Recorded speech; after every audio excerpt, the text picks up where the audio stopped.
प्यारे बहन और भाइयों, मेरा नमस्कार स्वीकार हो। अध्यात्म क्षेत्र में हम आपको बताएंगे कि प्राणी इस संसार में कब तक रहना चाहता है। तो देखिए, एक समुद्र है और उसमें से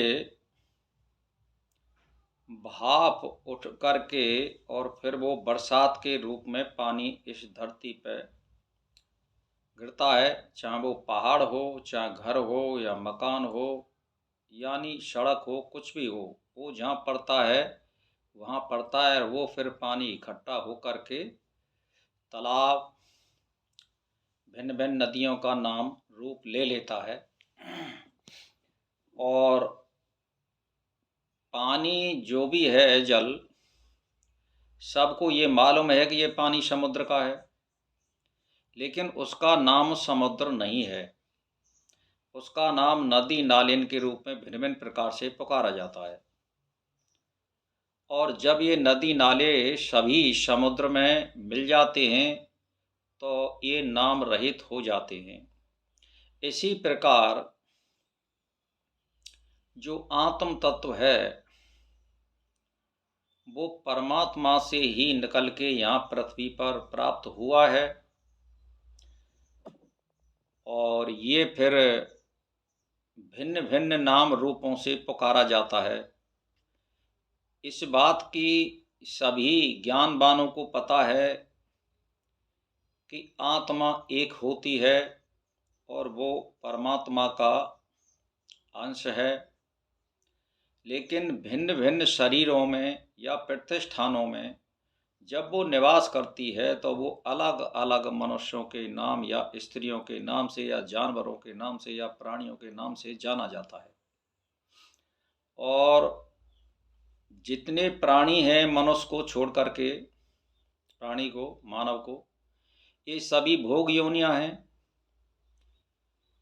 तो मनुष्य योनि एक ऐसी योनि है, इसमें प्राणी अपने सत्कर्म का पालन करता हुआ परमात्मा को फिर दोबारा नदियों की तरह प्राप्त कर लेता है, तो वहाँ फिर वो नाम रहित हो जाता है। तो ये मनुष्य कब तक यहाँ रहना चाहता है?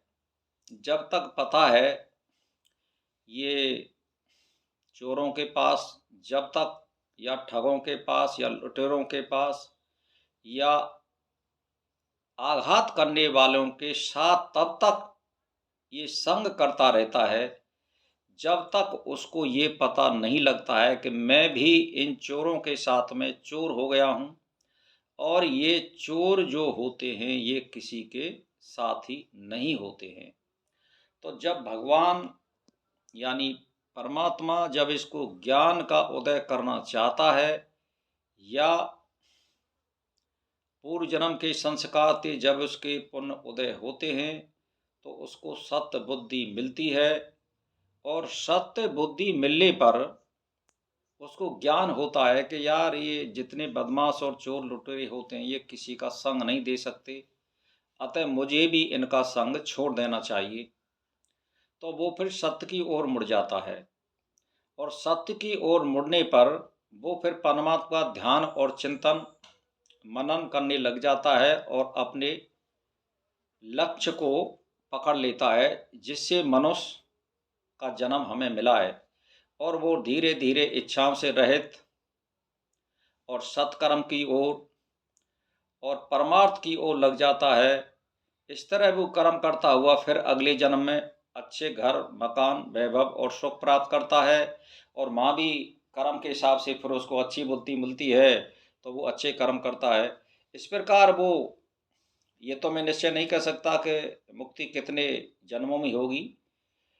जैसे नदी नाले समुद्र में मिलते हैं एक सीमा पर, ऐसे ही आत्मा अपनी गति पकड़ जाती है और वो एक ना एक दिन मनुष्य का जन्म लेते लेते, सत्कर्म करते करते, अतः वो परमात्मा में ही विलीन हो जाती है, यानी एक मुक्ति की अवस्था में आ जाती है। और जो आत्मा कोशिश नहीं करती है मुक्ति की तरफ आने की, या उनके ज़्यादा विशेष पाप शेष हैं, तो उनको सृष्टि के अंत में सबको फिर मुक्ति की एक अवस्था होती है, उनको वो प्राप्त हो जाती है। जो अपने यानी कर्म से और ज्ञान से जो प्राप्त मुक्ति करता है, उसका अलग ही महत्व होता है और उन्हीं लोगों के लिए प्रथम सृष्टि में जन्म फिर मिलता है दोबारा। तो भाई और बहनों, इसी के साथ मेरा प्रणाम स्वीकार।